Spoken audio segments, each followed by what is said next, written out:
और इस बुलेटिन की शुरुआत एक ऐसी तस्वीर की कहानी से करेंगे जिसकी वजह से सोशल मीडिया पर बवाल मचा हुआ है। इस तस्वीर को लेकर यह दावा किया जा रहा है कि बिहार के नवादा में 8 साल की एक बच्ची की शादी 28 साल के एक युवक से करा दी गई। लेकिन क्या यह सच है या फिर सिर्फ अफवाह? इस सवाल का जवाब जानने के लिए हमने बालिका वधू के नाम से सोशल मीडिया पर चर्चित तनु, उनके पति, चाचा और सास से बात की। जो खुलासे उन्होंने किए उससे वायरल तस्वीर से झूठ की परत हट गई।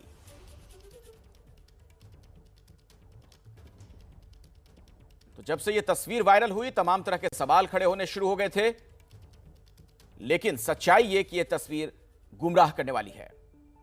मैं पटना से दूर यहाँ पर पहुंची हूँ। उस बच्ची से आपकी बात कराऊंगी। इसके साथ साथ सामने में उनके पति भी हैं। पति का नाम शशिकांत शर्मा उर्फ सोनू है और बच्ची का नाम तनु है।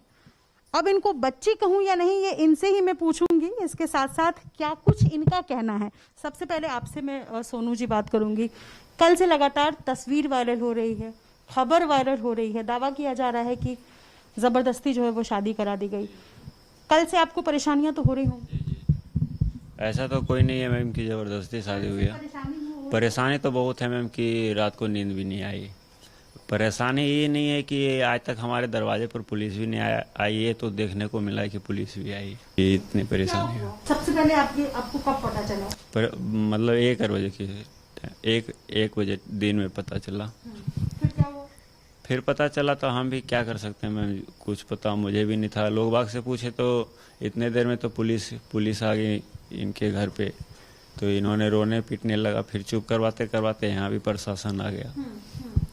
फिर प्रशासन पूछताछ हुई तो फिर मतलब इनसे से पूछा, हमसे तो कुछ भी पूछे नहीं।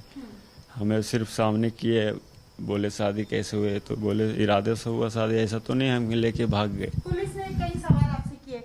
अब मैं बेसिक जानकारी आपसे लेना चाहती हूँ। किस जिले में आपका घर है? पत्नी किस जिले की है? और कहा जा रहा है कि ननिहाल से जबरदस्ती शादी कराई गई चुपके से। पूरी जानकारी मुझे बताइए। ऐसा कोई ये समझो ये बातें सारी पूरी झूठ है। शादी अशोकधाम पे हुई है, उसकी पूरा वीडियो है शादी की हमारे पास। तन्नू नवादा जिले की है। नानी घर इसकी अकौनिया जम्मू जिला है। हमारे गांव जो शेखपुरा जिला पड़ता है जी। आपका गांव? शेखपुरा जिला जी। मैं जो है तनु से बात करना चाहूंगी। तनु, आपकी शादी किस महीने में हुई? और ये कहा जा रहा है कि आपकी शादी जबरदस्ती नहीं, अप्रैल महीने में मेरा शादी हुआ। आपकी उम्र कितनी है? मेरी उम्र 18 साल हो गई है। 1/1/2002 है। 1/1/2002।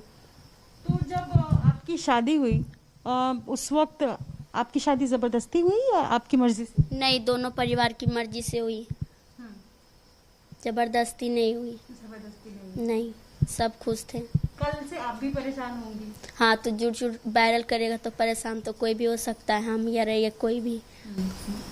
लगातार परेशानी हो रही होगी। पुलिस आई थी? हाँ। पुलिस ने क्या पूछा? वही पूछे कि थी जबरदस्ती शादी हुआ, ऐसा सब पूछे तो बोले कि नहीं जबरदस्ती नहीं हुआ। तो ही बोले। अच्छा, मेरे पास जो तस्वीर है, सोशल मीडिया पर जो तस्वीर वायरल हुई वो आपने देखा है? हाँ, देखे। ठीक है, जो तस्वीर है सोशल मीडिया पर उसको देखकर एक बार किसी को कंफ्यूजन हो सकता है कि क्या वाकई जिससे शादी हुई है वो बालिग है या नाबालिग है। एक कंफ्यूजन के बारे में मैं बस बात कर रही हूँ कि ये कंफ्यूजन हो सकता है। इस तस्वीर की मैं बात कर रही हूँ। कंफ्यूजन में ये भी हो सकता है मैम कि अगर वो इंसान अगर देख सकता है कि वो कब की फोटो है, वो गाड़ी की फोटो है और गाड़ी कहाँ आई हुई है, ये भी तो देख सकता है। तो कंफ्यूजन कोई भी हो सकता है मैम, लेकिन इतना भी नहीं है जैसे कि दिन भर भूखी है रात की जगह ना, तो एक इंसान अगर रात भर जग जाता है तो उसका स्थिति कैसा होता है। या तो अगर जो डाला है अगर उसने नहीं जगा हो तो जग के देख ले, उसके बाद बतावे कि कैसा उसको महसूस होता है। तनु, आप मुझे ये बताइए, अपने परिवार के बारे में बताइए। आपकी शादी हुई उस वक्त क्या हुआ? आपने पढ़ाई की? अगर नहीं कर पाई तो क्या कारण थे जिस वजह से आप नहीं पढ़ पाई? मेरे माता पिता गरीब थे, मेरे को नहीं पढ़ा पाए तो नहीं पढ़ पाए। मेरे माता पिता दिल्ली में रहते हैं, लेकिन हम रहते थे नानी घर में अपने कॉलोनी में। आप नानी का कॉलोनी में रहती थी? नानी के साथ ही रही हैं? हाँ, नानी के साथ में ही रहे हैं बचपन से। और आप नहीं पढ़ पाए? नहीं। फिर आपकी शादी हो गई। और कुछ बताना चाहेंगे आप? 8 साल में थोड़ी ना हुआ, 18 साल तो हो गया है। थोड़ी ना कि जो कोई भी बोला कि 8 साल में शादी हुआ है, जुट के ऐसे ही वायरल कर देता है, तो अच्छा काम तो है नहीं। तो जो भी किया तो उसको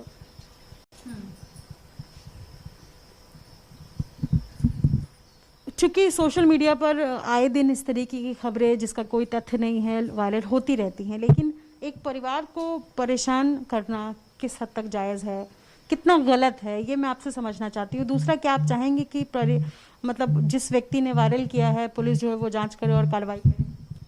मैम ऐसा तो कुछ होने का होगा नहीं, क्योंकि परेशानी तो जो होना था हो गया। बिल्कुल हम तैयार है इसके लिए, कोई जरूर, बिल्कुल हम लोग सहमत हैं, लेकिन हमको उम्मीद नहीं रखता है कि कार्रवाई होगा मैम जी। और कुछ आप बताना चाहेंगे? क्योंकि हमारे पास तो इतना टाइम भी नहीं है मैम कि इसके पीछे हम भाग दौड़ करें। आप क्या करते हैं? पशु है मैम और प्लस खेती है। खेती करते हैं? जी जी, लॉकडाउन के वजह से ही है मैम, पहले तो दिल्ली रहते थे। आप भी दिल्ली में जी नौकरी करते थे? जी उसके बाद आप यहीं आ गए? जी, लॉकडाउन के वजह से। देखिए, कई दावे जो किए गए, हालांकि पुलिस जो है वो बाद में पुलिस को प्रेस विज्ञप्ति जारी करके ये कहना पड़ा कि ये खबर जो है वो गलत है, लेकिन उससे पहले जो वायरल हो रहा था उसमें ये कहा जा रहा था कि आधार कार्ड अप्रैल के महीने में डाउनलोड किया गया, क्योंकि डाउनलोड जो वायरल है उसमें भी ये इस तरीके की बात है। तो ये कहा गया कि बिल्कुल प्लान्ड तरीके से जो है वो आधार कार्ड डाउनलोड किया गया जब खबर इस तरीके की वायरल हुई, और उसके बाद शादी की तस्वीरें आई। क्या उस पर क्या कहना चाहिए? मैम अब इस पे तो कुछ कह नहीं सकते हैं, अब जैसा कानून की इच्छा है वो चेक कर लिया जाए, और क्या बता सकते हैं। लेकिन सर शादी मर्जी से तो हुआ नहीं, हम लेके भागे तो नहीं है ना, सबकी सहमति से हुआ है, तो इसमें हम कुछ कह नहीं सकते हैं।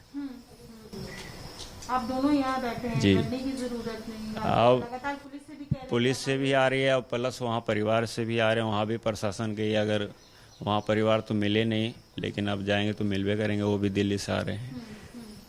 सहमति से हुआ, ऐसा तो नहीं है कि हम लेके भागे तो चले ठीक है, लेके भागे तो सजा होनी चाहिए। सहमति से हुआ है तो इसमें सजा की क्या बात है, जाहिर सी बात है। परेशानी होती है, मैं समझ रही हूँ, क्या कहेंगी?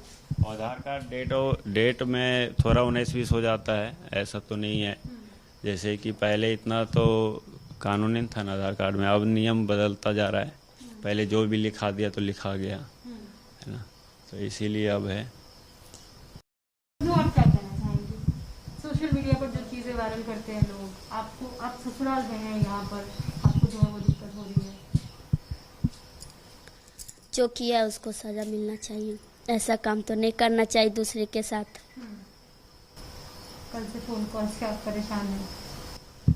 ठीक है, मुझे लगता है जो सवाल मुझे पूछना चाहिए था वो सभी मैंने फिलहाल इनसे पूछा है। आपके पास अगर तस्वीर हो तो आप मुझे दिखा सकते हैं शादी की, अगर आप लेकर आए हो तो। क्योंकि जो शादी की तस्वीर सोशल मीडिया पर वायरल है, ट्विटर पर वायरल है, अलग अलग प्लेटफॉर्म्स पर, उसमें अगर देखा होगा कि दरअसल उस एंगल से लिया गया है कि उसमें उस तस्वीर को देखकर कोई भी गच्चा खा सकता है कि क्या इस बच्ची बालिग है या नाबालिग है, लेकिन तस्वीरें इनके पास हैं और ये सभी तस्वीर आप खुद से दिखाएं। इन तस्वीरों को देखकर जो है वो पता लगाया जा सकता है और सोशल मीडिया का कितना गलत इस्तेमाल हो सकता है, इस पर जो है वो फिलहाल सवाल उठ रहा है। जवाबदेही सबकी तय होनी चाहिए, क्योंकि एक गलत खबर की वजह से एक परिवार फिलहाल परेशानी में है और इसको लेकर के हालांकि पुलिस ने यह स्पष्ट कर दिया है, लेकिन भ्रामक खबर किस तरीके से किसी को परेशान कर सकता है उसका जीता जागता उदाहरण है। अपने सहयोगी विकास के साथ निधिश्री, एबीपी न्यूज, शेखपुरा।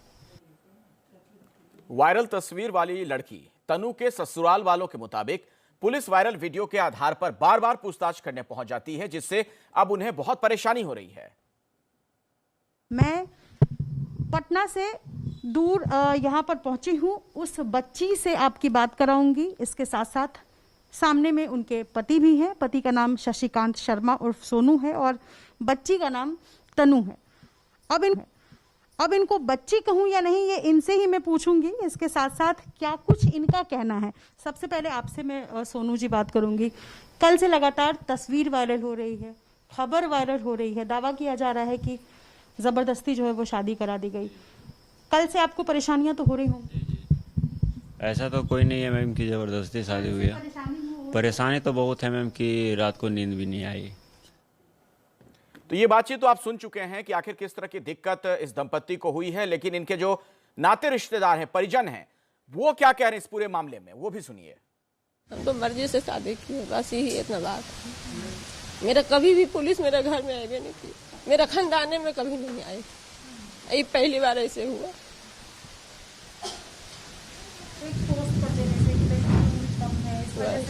हाँ, यही बात के दुख है और कुछ दुख नहीं है। लोग ये सब पोस्ट कर देते हैं सोशल मीडिया पर, एक परिवार परेशान है। बस ये तो नहीं कह रहे हैं कि हम जोरी पाने में किए, थोड़ा सा कम है, बस यही तो। आपको कोई दिक्कत नहीं है। ये लड़की भी खुश रहती है, ऐसा बात नहीं है कि नाराज रहती है। जो मर्जी से शादी हुआ, उसका बाप आया थे पैसे पकड़ाने के लिए, सब कुछ वीडियो बना हुआ है, इसमें कोई दिक्कत नहीं है।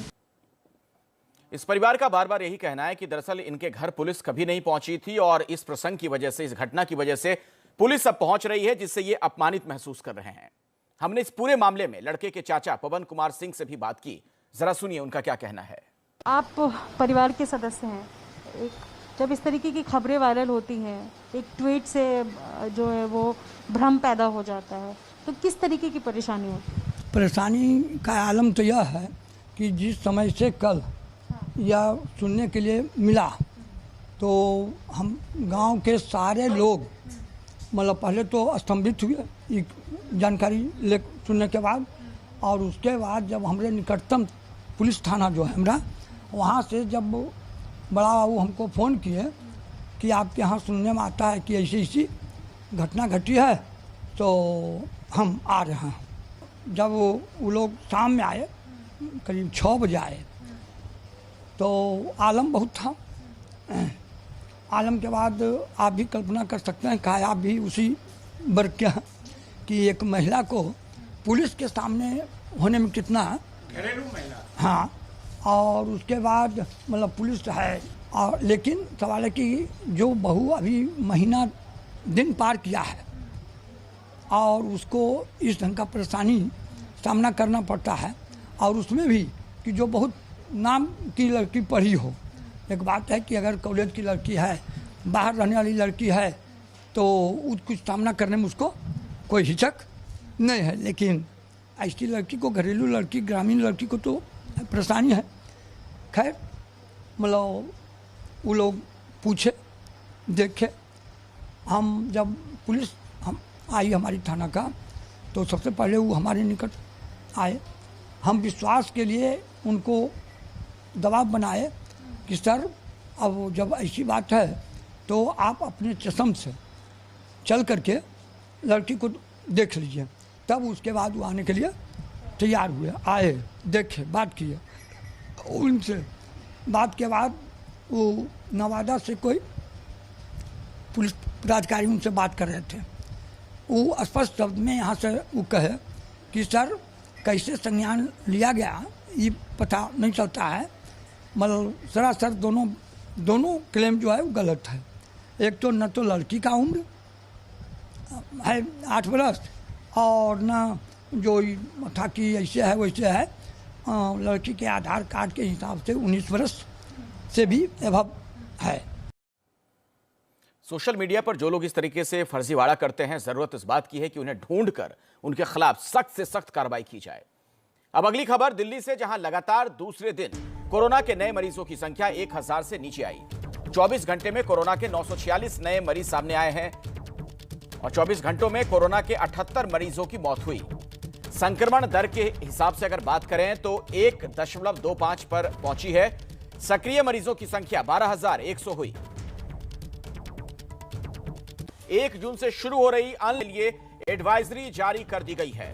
इस एडवाइजरी के तहत जिले के कलेक्टर फैसला लेंगे। राशन, दूध और सब्जी, इसके अलावा जो कॉलोनियों की दुकानें हैं वो खुल सकेंगी। Theatre, swimming pool, mall, picnic spot और ऑडिटोरियम अभी बंद रहेंगे। और जानकारी यह भी मिल रही है कि स्कूल कॉलेज बंद रहेंगे, क्लासेस ऑनलाइन चलेंगी। धार्मिक स्थल में एक बार में 4 से ज्यादा लोगों को इजाजत नहीं होगी। शादी समारोह में 20 लोगों से ज्यादा को शामिल होने की इजाजत फिलहाल नहीं। यही नहीं, अंतिम संस्कार में भी 10 से ज्यादा लोग शामिल नहीं हो सकेंगे।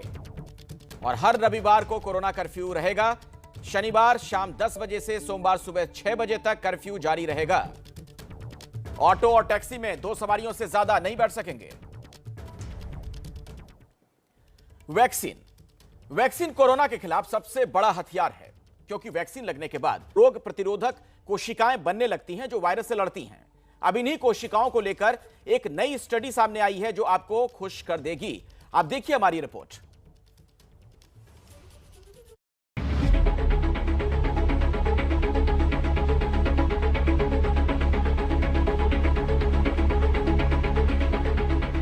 दुनिया भर में कोरोना वैक्सीन की धूम मची है, क्योंकि वैक्सीन लगाने के बाद शरीर में कोरोना वायरस से लड़ने की इतनी ताकत पैदा हो जाती है कि शरीर खुद ही वायरस को खत्म कर देता है। दरअसल जब किसी को वैक्सीन लगाई जाती है तो उसके शरीर में तेजी से एक खास तरह की कोशिकाएं बनने लगती हैं, जिन्हें रोग प्रतिरोधक कोशिकाएं कहते हैं। और ये रोग प्रतिरोधक कोशिकाएं ही उन एंटीबॉडीज को बनाती हैं जो शरीर में आने वाले कोरोना वायरस को पहचान कर उन्हें खत्म कर देती हैं। और इस तरह कोरोना वायरस से संक्रमित होने के बाद भी मरीज इससे होने वाली बीमारियों से बच जाता है। यही वजह है कि कोरोना के खिलाफ वैक्सीन को ही हथियार माना जा रहा है।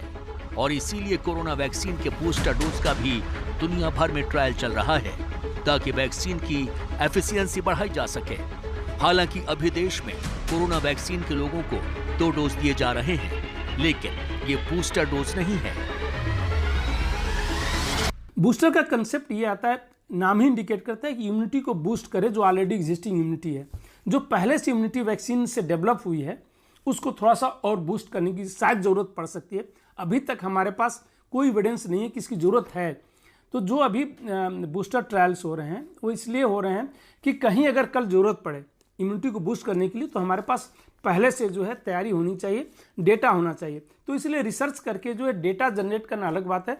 हो सकता है उसका कोई बेनिफिट ना हो सकता है उसका कोई बहुत ही ज़्यादा बेनिफिट हो कि बूस्टर देने के बाद जो है प्रोटेक्शन लेवल अच्छा हो जा रहा है। तो इसलिए जो है बूस्टर का मतलब ही यही होता है कि प्राइमरी कंप्लीशन के बाद हम बूस्टर दे रहे हैं कि ऑलरेडी एग्जिस्टिंग जो इम्यूनिटी है उसको और बूस्ट करना, उसको बढ़ाने के लिए। कोरोना वैक्सीन की एफिकेसी बढ़ाने के लिए दुनिया भर में वैक्सीन के बूस्टर डोज पर भी क्लिनिकल ट्रायल चल रहा है। दरअसल किसी वैक्सीन की एफिकेसी का मतलब ये है कि जिन लोगों को वैक्सीन दी जा रही है उनमें से कितने लोगों में बीमारी की संभावना कम हो गई। अगर 100 लोगों को वैक्सीन दी गई और उनमें से 80 लोग बीमार नहीं हुए तो वैक्सीन की एफिशिएंसी 80 मानी जाती है। कुछ लोगों को वैक्सीन देते हैं, कुछ लोगों को जो है प्लेसबो देते हैं, मतलब वैक्सीन नहीं देते हैं। और फिर उनमें देखते हैं कि कितने लोगों को आपको डिजीज़ हुई वैक्सीन ग्रुप में, कितने लोगों को प्लेसबो ग्रुप में हुई, जिनको वैक्सीन नहीं दिया गया उस ग्रुप में, और उसको कंपेयर करते हैं। तो उससे एफिकेसी निकालते हैं, जैसे कि 78% है आपका कोवैक्सीन का, या 95 है किसी का, या 90 है, 80 है, जो भी, कि वह ये है कि प्रॉबिलिटी है 80% कम होने की डिजीज़ जो है उस पर्सन में अगर किसी को वैक्सीन नहीं दी गई है, दोनों को। तो एफिकेसी का ये मतलब होता है, ये नहीं कि 80% में वह रोक दे और 20% में ही करेगा, बट संभावना जो है उसकी कम है उन लोगों में डिजीज़ होने की जिनको वैक्सीन किया गया। अगर 80 है तो 95 है, तो इसका मतलब है कि 95% प्रॉबिलिटी कम है, बट किसी को भी हो सकता है। कोरोना के खिलाफ वैक्सीन से उम्मीदें अब और बढ़ गई हैं। अमेरिका के Washington university school of medicine के शोधकर्ताओं का कहना है कि रोग प्रतिरोधक कोशिकाएं शरीर में जिंदगी भर रह सकती हैं, जिससे रोग प्रतिरोधक क्षमता बनी रह सकती है। शोध के वरिष्ठ लेखक अली एल्लेबेडी का कहना है कि पिछली गर्मियों में इस तरह की खबरें आईं कि संक्रमण के बाद रोग प्रतिरोधक क्षमता तेजी से कम होती है, जिससे कोरोना हो जाता है। मीडिया ने भी कहा कि इस वजह से शरीर की रोग प्रतिरोधक क्षमता लंबे समय तक टिक नहीं पाती है। दरअसल संक्रमण के बाद रोग प्रतिरोधक स्तर का नीचे आना सामान्य बात है। लेकिन ये बिल्कुल ही खत्म नहीं हो जाता है। मशहूर साइंस मैगजीन नेचर में प्रकाशित स्टडी में भी कहा गया है कि कोविड-19 के मामूली संक्रमण के बाद भी लंबे समय तक रोग प्रतिरोधक क्षमता बनी रहती है, जिससे बार बार बीमार होने की संभावना कम हो जाती है।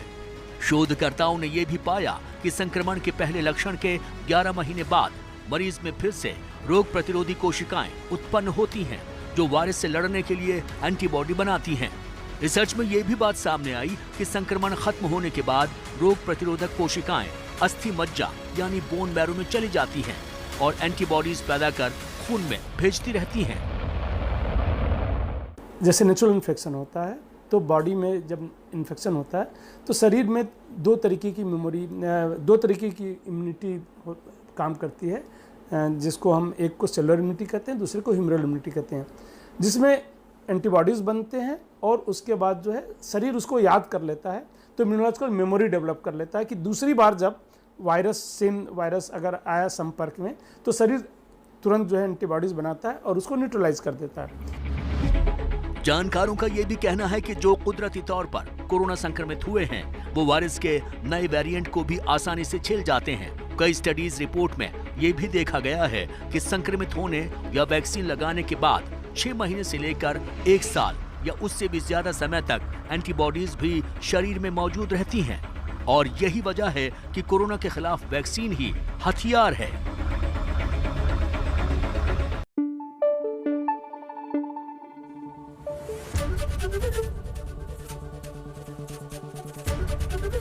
एबीपी न्यूज आपको रखे आगे।